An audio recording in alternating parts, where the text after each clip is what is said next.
All right, so here we go for another check-in on this Weil-Mclain 480 boiler. I knocked out that old section of mangled pipe so we can fit a 10-inch in this space here. I got some debris there. I'm sure everyone has stories of what they find in these flue spaces here. And this looks like a chimney cap. That's a good one. There's your access door there. Dietrich's brothers made a lot of these in Baltimore for the clean out. And one thing for sure, I wouldn't open that door for all the tea in China. Again, this is the wet return, it's 2-inch. And eventually all this is going to get tied together. And we're going to come across with 1.25 inch into the stainless steel street L there. And there's the equalizer and return line. I've got extra heavy units there, extra heavy 3-inch nipples to just take any corrosion. This nice 4x3 18-incher, 3 by 18-incher, and made that all up. This is the this is going to be our skim tapping here, and the relief valve is going to go here, and we're going to put a drip on there. Got a few shots of that. I think I've gotten one of this. Yeah, you've all seen that. And Steam Head has been hard at work wiring this bad boy up. We've got the burner mostly mounted. He did that, and this is where the gas is going to go. It says orifice diameter, install orifice before firing. And the gas train is going to go right in this space here. And there's the gas, 1.25 inch. So we've got, I think it's 11-inch nipple coming up. And then we've got a red brass pigtail and the safety pressure troll, which comes to the unit. We've set it at about 2 pounds.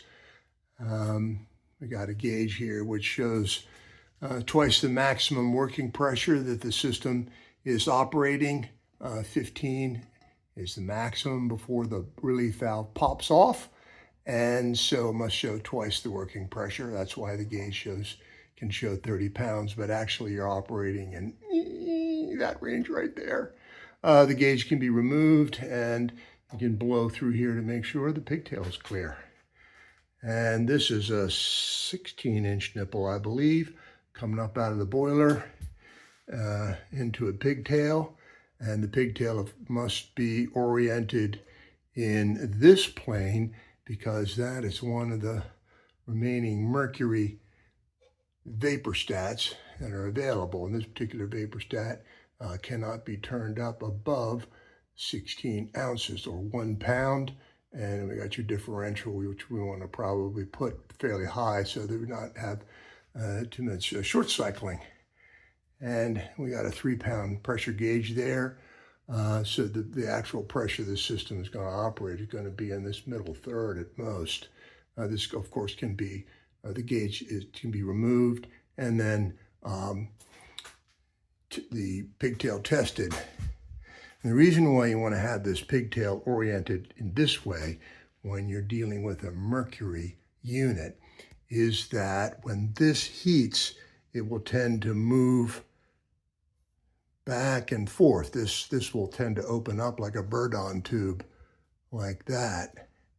And if you put it in the other way, what'll happen is it'll tilt the mercury and be inaccurate.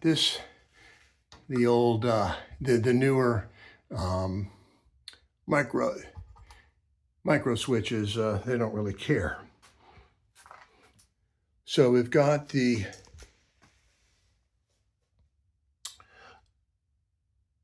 secondary low water cutoff wired up to 120 volt side of the circuit. Once this is energized, the 24 volt circuit becomes inoperative, and if you try to fire it, it'll burn up. The micro switches are checked for steam operation, and no, it's not actually. Let me double check that. Well, I'll double check that and then get back to you on that. I want to check the instructions to make sure that that's correct. This is set loose because we're going to need to tie into this for the VXT automatic feeder. There's the junction box that we've mounted, or Frank has mounted, and is sending hot, neutral, and trigger into the junction box underneath the flame safety control. And so there's a shot. And of course the sight glass is going to go there.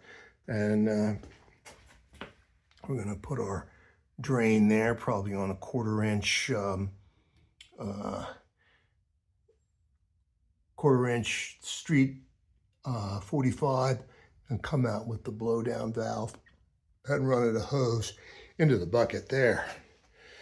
I hope that was clear. Let me show you the gas train. So we got a shutoff valve there, a tapping for getting an upstream pressure reading. We got the regulator. It's going to need a small relief vent. That is your high pressure sensor lockout. This is your shutoff valve. This is another shutoff valve, independently operating.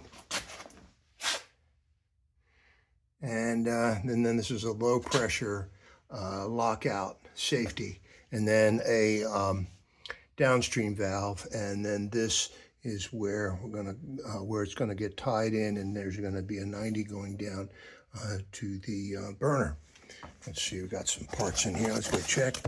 Yeah, got all these different pre-drilled orifices to get the correct firing rate, and more goodies in there. All right, so that's what we got. Thank you for your comments and your questions. Really appreciate it. Remember to like and subscribe, and I'll see you on the next one.